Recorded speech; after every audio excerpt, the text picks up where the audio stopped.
Hi, this is Dodger and you're watching my show. Oh, echo. So welcome to my new world. This is our new office. For those of you who don't know and have kind of missed the memo, Sam and I moved in together. We moved into a new apartment.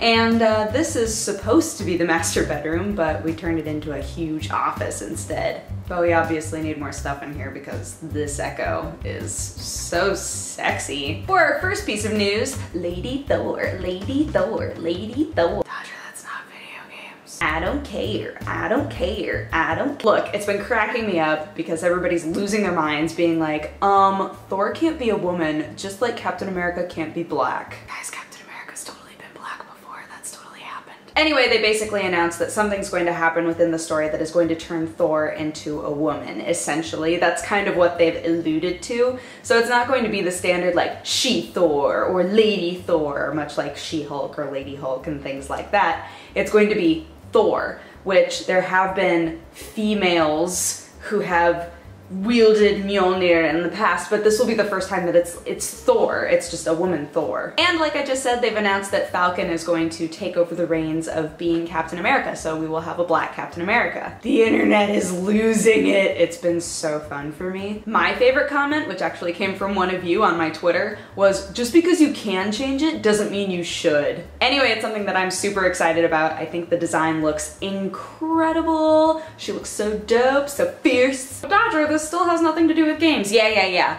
Okay, we're moving on. I'm talking about games, okay? God. Oh, wait, before we move on, you should totally check out Jason Aaron's Twitter because he's been tweeting about it and his tweets are really funny. Okay, now we'll move on. Pretty awesome if you haven't noticed it yet and you're watching the International 4, which is the Dota 2 tournament that is huge. They're actually broadcasting it on ESPN2, which is like a major sports network on TV. Basically, over time, the International has proven itself to be like the biggest esports event that has ever happened. The prize pool right now is over $10 million for the International 4. The International 4 is happening right now, by the way. So the team that wins will get a lot of money. So basically, after having 3 other internationals to kind of prove themselves, ESPN2 was like, yo dogs, we'll cover your event. We'll put it on the TVs, which is crazy because it's like, it's one of those steps that we've hoped for that's going to really bridge the gap, you know, that's going to help esports be considered legitimate. And like, we know there are esports bars all over the place where you can go and have a beer and watch the latest StarCraft tournament, whatever.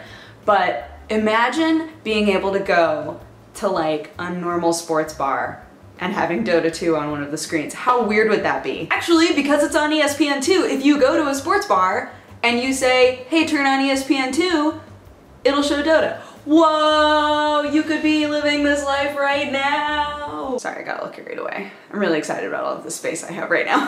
So the Destiny beta has been going on and people are enjoying it. Apparently there aren't that many differences between the last beta and this beta. Like, some things are better, but in general, like, the story and the content that you get is pretty much the same. But the thing that people keep asking about is, why isn't this cross-platform?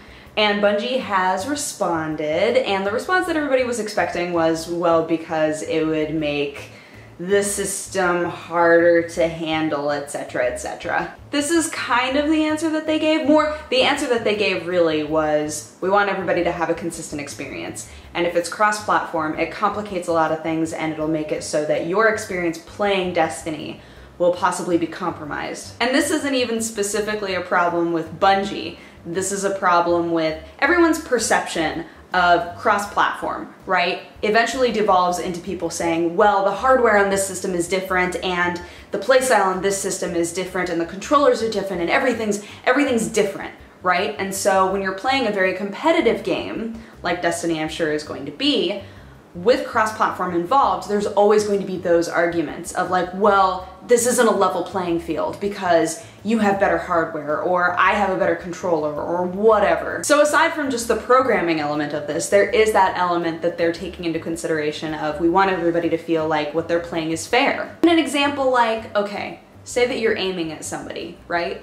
On one console, I know you don't need this explanation and you totally understand what I'm saying, but I like this explanation, so I'm gonna say it anyway. Say you're aiming at somebody, right? Depending on which console you're using, how big that person that you're aiming at will be different.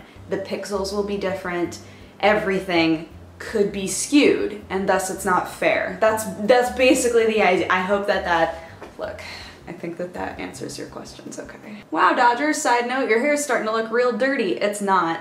That's the sad thing. This is what happens when my natural hair grows in. I don't know if you've noticed, but I haven't dyed my hair in a long time.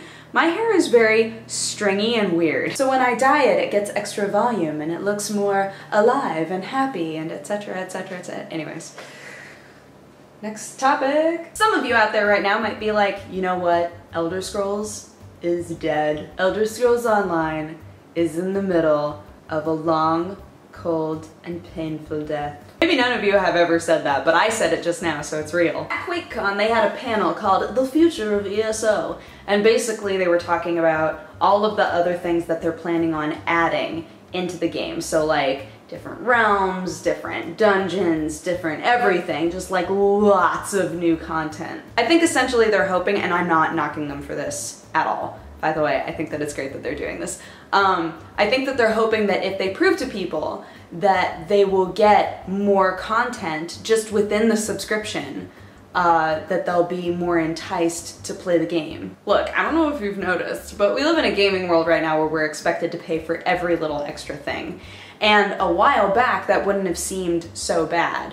But now, because we're getting smaller and smaller snippets of things, rather than like big expansion packs, we get just like little nugs, you know, just little chicken nuggets all over the place that we're supposed to eat and enjoy. But we have to pay for each individual nugget. We don't get the 20 piece, right? Is what I'm trying to say. My metaphors are awful today and I don't care. So basically, I'm sorry. So basically, we live in a world where we have to buy each individual nugget, right? So every now and then, when a company's like, hey buddy, don't worry, you bought McDonald's, so you get whatever McDonald's gets in the future. That's kind of great. I didn't know from my low subscription price of $15 a month that I owned a McDonald's now. What am I talking about? What I'm saying is that when you subscribe to an MMO, you should be entitled to everything extra that that MMO can give you that is considered like a patch, right? If they want to put out a full expansion pack that changes the whole thing, then that's great. Be open about that. But if you're getting nuggets, that needs to be free. And that's why it's okay that it's swapped, right? When it's a free MMO, but then all of the extra content is nuggets, that's fine, because somebody gave you that McDonald's for free. I'm sticking with it. Somebody gave you that McDonald's for free, and then they're like, oh, but you're gonna have to buy the chicken for the nuggets. And you're like, fine. I guess I got the McDonald's for free, so it's fine. Hey, okay, hold on. We can't stop talking about QuakeCon yet because I totally forgot to tell you about Doom. I'm just gonna throw you like a couple of deets about Doom really quick because it's kind of within the same world. Okay, so everybody's been waiting around for Doom 4 for a while, so it turns out Doom 4 is actually going to be a reboot and it's going to just be called Doom, and they're hoping that it brings you back to like kind of the original way that Doom played, but you know, better and etc, etc. Anyways, I just wanted you guys to know that. Doom 4, but it's Doom, yay! I debated talking about this for a while. I don't know why, just because I feel like I've been ripping on Sims a lot, but okay, so they put out a trailer where they showed a bunch of gameplay, right? It was like, here's a walkthrough of like the gameplay and how the game is gonna work. And within the game, there was a pop-up that said, Sims Premium, get Sims Premium now for early access to all DLC and blah, blah, blah, blah, blah, blah, blah. And understandably, people were like, oh god, a premium subscription for Sims, really? Now, plenty of other games have had subscription programs before. Sims has had kind of a system like that, but never a premium subscription sort of system, right? The response might be, why is this such a big deal? I'll tell you why it's such a big deal. A while back, actually not that long ago, we reported on how they were leaving out really essential elements of the Sims experience, like, oh, well, the game when you buy it won't have pools. You also can't be a toddler. What? So this whole thing with them being like, oh, don't worry, if you just get the premium subscription, when those things finally are finished and knocked out, you'll be the first to get them. Okay, cool, so now we know for sure that you're going to make us buy all of that stuff. We already know that you're going to have full-on expansion packs that will also be coming out that we have to buy. There's going to be countless numbers of DLC, and you can have it all early and for cheaper if you just get the premium subscription. No, absolutely not. You want us to subscribe to a game that you have very openly had issues with this entire time, that you've been taking little bits and pieces out of this entire time and refusing to just give us a full game. No. Nope. Nope. Like, it infuriates me to the point that I don't want to buy it. And that upsets me because I love The Sims so much. And the last one I bought, but it was so problematic with my computer that I didn't really even play it all that much. But I've been really looking forward to this one. And now, I don't even want to buy it. I don't want to buy it. I want to try to make a statement, even though it won't even matter because plenty of people will buy it. But I'm just like, it's so, you're so gross. You're so gross. All of that is gross. Okay, let's talk about, let's talk about Yogdiscovery. I'm not going to talk about Yogventures because that's a whole different thing. Yogventures got canceled, everybody's being a dick about it and trying to make it right and whatever, we're not touching that. Yogdiscovery is essentially a referral program. So Yogscast would make a video and then for the next week or 2 weeks, the statements have been different, but mostly what I'm seeing is 1 week. For the next week after that video has been made, Yogscast would make a cut off of all sales of that game. You, gentle viewer, might be saying, well, they'll have a referral code, right? Or a referral link?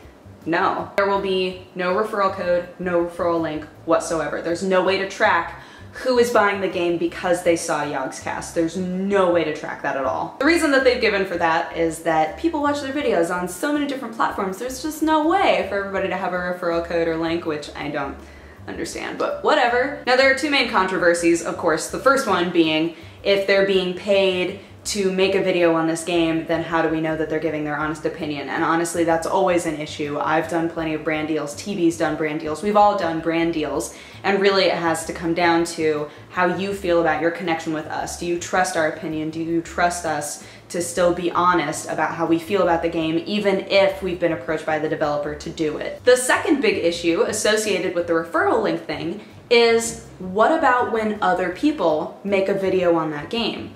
What about when TB does a WTF is? So anybody who buys the game after watching TB's WTF is going to be directly contributing to Yogscast and not to TB. Basically the rebuttal for this has been, well no, we wouldn't do a video at the same time everybody else would do a video. We would do a video, you know, when everything is calmed down, when everybody else has done their launch videos, and then, you know, if the devs need it, if the devs feel that their sales haven't been good enough, then, you know, we'll then do a video for them and help them out. But this also doesn't work for me, and let me tell you why. Because when Yogscast does a video on a game, a lot of people suddenly do a video on that game. So it's not like you can say, no, we're gonna do a video when no one else will be doing a video, because just the fact that you do a video will make everybody else do a video, and that will eventually spread and give you more money. And then you could say, well, but Dodger, those people wouldn't have even made the video if Yogscast hadn't even shown them the game, so really they deserve that money, which, by the way, is a slippery slope argument that makes me so angry. I want to make it clear, I don't think that there are bad intentions with Yogdiscovery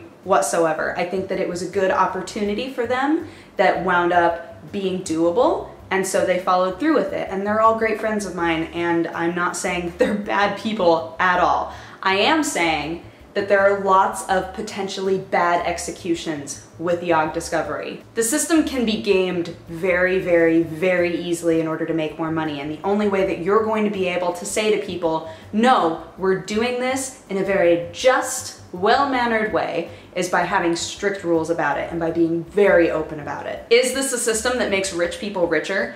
Absolutely, but that's how business works. Until you prove yourself as being useful to somebody, they're not gonna hop into bed business with you. They need to know that you can deliver, and Yogscast have proven time and time and time again that they can deliver. So why wouldn't developers be like, sure buddy, make a video on our game?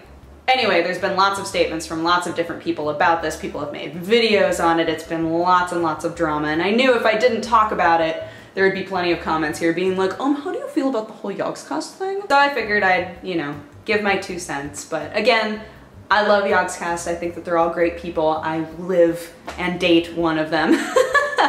But you know, I just hope that this whole thing gets sorted in a way where people feel less like they're going to be fooled. Anywho, that is my show. Thank you so much for watching. If you have a positive or a negative response, feel free to leave it in my comment section. And if you would like to have coffee with me, you can click wherever I put the annotation and it'll take you to my other channel. But otherwise, hopefully next time that we do this, there will be more stuff in here that will help dampen the noise, etc. And I hope you guys have an amazing week, and I will talk to you again next time. I'll be at Comic-Con. Maybe I can do one from Comic-Con. I will figure it out. Bye!